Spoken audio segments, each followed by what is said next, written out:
প্রথমে বন্দি মোরা দেব গজাননে, তারপরে বন্দি মোরা সর্বগুণী জনে। মোদের পক্ষ থেকে সকলকে জানাই অভিনন্দন। আজ সন্ধ্যায় সুধীজনের সাদর আমন্ত্রণ। অতিথিদের বরণ হবে মোদের রীতি দিয়ে, আজ সন্ধ্যায় দর্শক জনের অনুমতি নিয়ে। কাঁসাই নদীর তীরে আছে রাঙামাটি গ্রাম, ভুথায় মোদের আখড়া আছে সরভুজ তার নাম। সরভুজের শিল্পী মোরা লোকশিল্প করি, আজ সন্ধ্যায় সুধীজনের লোক আঙ্গিক ধরি। লোকনৃত্য, লোকনাটক, লোকাভিনয় বর্ষ বর্ষ ধৈর্য ধরি অনুশীলন হয়। ব্রতনৃত্য করতে আসে গাঁয়ের নারীগণ, শীতলার ব্রত গানে মানুষ খুশি হন। বাংলার লোকবাদ্য অতি প্রাচীন ভাই, জেনে রাখুন এই বাদ্যে শব্দ দূষণ নাই। পীর বাবার গান গায় মানিক পীরের বেশে, গ্রামে গঞ্জে আজও আছে প্রাচীন দরবেশে। যুদ্ধং দেহি পাইক আগে বারে, পদাতিকের যোদ্ধা সকল রণহুঙ্কার ছাড়ে। লোকনৃত্য করো রে ভাই মোদের সরকার বলে, কাজের বেলায় দেখা যায় রে উল্টো প্রথাই চলে। ভারতবর্ষের ঐতিহ্য লোকশিল্পেই আছে, ভারত আবার জগৎ সভায় শ্রেষ্ঠ আসন লবে। কর্পোরেট যুগের মাঝে এই প্রজন্ম হায়, এসব কথা জানার কভু ফুরসত নাহি পায়। ভারতবর্ষের ঐতিহ্য লোকশিল্পেই আছে, ভারত আবার জগৎ সভায় শ্রেষ্ঠ আসন লবে।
পদ্মে চাতক পদ্মে সিংহাসন, পদ্ম পাতায় জন্ম নিলেন সত্যনারায়ণ, মাগো সত্যনারায়ণ।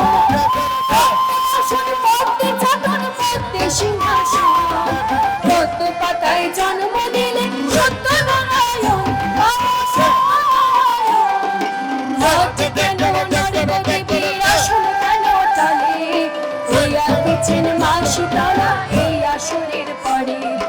রথ কেন নরেন্দ্র দেবীর আসন কেন চলে, হইয়া দিচ্ছেন মা শীতলা এই আসরের পরে।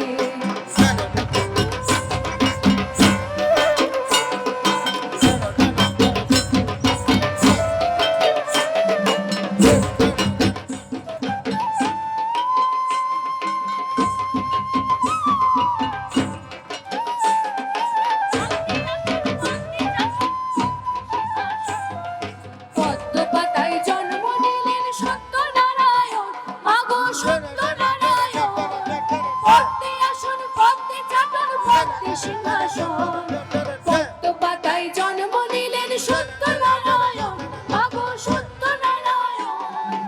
আমার আসন ছাড়ো মাগো চলো অন্যথায়, আর কি বলিব মা তোর শিবের দোহাই। আমার আসন ছাড়ো মাগো চলো অন্যথায়, আর কি বলিব মা তোর শিবের দোহাই।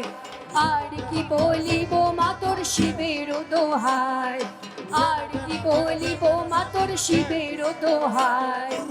আর কি বলিব মা তোর শিবের দোহাই, আর কি বলিব মা তোর শিবের দোহাই।